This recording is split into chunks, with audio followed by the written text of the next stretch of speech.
Hi, and welcome to my August wrap-up. In August I read 8 books, and that's not that bad. I started off finishing Brothers Karamazov by Fyodor Dostoevsky, and this is his last and greatest work, and I wanted to read Dostoevsky's book for a long time, and this spring I bought several of them so that I had no reason not to pick them up when I wanted to read them.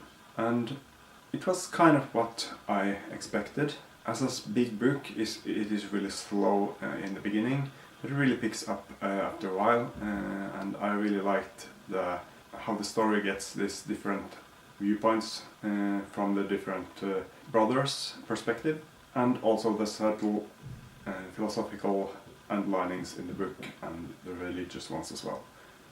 So it is a book that grows on you after you've read it for some time, and I kind of liked it.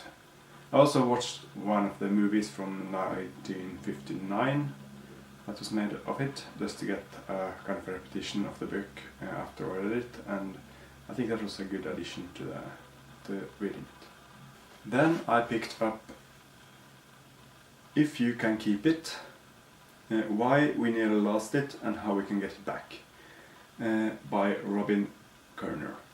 And this is a book about the right and the left in politics in the States, and how we are going the wrong way. So this makes the arguments for liberty, and it's a really good read. It's a little bit dense, and it gives a lot of information on every page, but it's a worth read if you want something that is really impactful into your thinking. Then I read this book called The Atheist's Fatal Flaw, Exposing Conflicting Beliefs by Norman Geisler and Danielle McCoy. And this was a surprising book because it used so much time quoting atheists from their books, in the sense that it was like 80% of a chapter was only quotes, and then the last 20% was explaining how they were conflicting and what was wrong with the arguments in contrary to the beliefs they held. It shows that there is no coherent argument in the atheist community. The next book I picked up was this book called Wisdom in the Hebrew Bible, Exploring God's Twilight Zone, by T.A. Perry. And in that typical commentary of the Bible, they are using a few sentences on one verse. This book explores some typical verses where there are a conflicting idea or conflicting thoughts, and he uses one chapter on a few verses to get really into the conflict there and to really explore what this verse is saying. And I really like that kind of exploring, because it teaches me so much about the Hebrew culture and about the origins of the text. If you want to go into the details of some verses in the Bible, this is really a good book to give you the idea of how it can be done. Then I picked up this book by Tom S. Rainer called I Will, and this is a call to action kind of book to do something, to choose to do something, to be a part of the church. But it sometimes felt a little too simple, because it is a really short book, so it doesn't give that much new information. It's more like an inspirational book. The next one is The Remarkable Wisdom of Solomon by Henry Morris. Ancient insights from the Song of Solomon, Proverbs and Ecclesiastes. And this is a commentary of all those books made in a chronological order. So I like the way he takes the story of Solomon and he builds a chronological timeline from the Bible, and it gives you like this good starting point to understand the story of Solomon. But the commentary in this is not that good.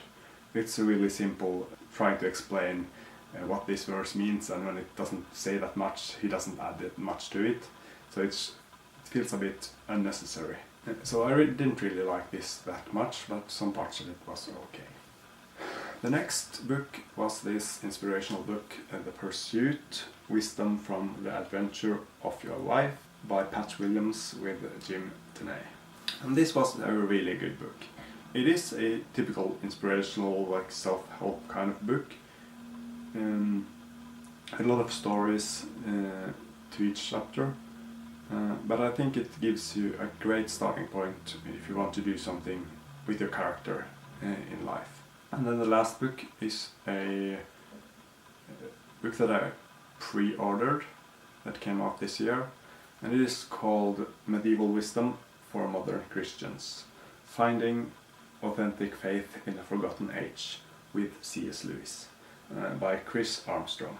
And this book goes into the sources of C.S. Lewis and the inklings and friends of C.S. Lewis, like Dorothy Sayers and J.K. Chesterton as well.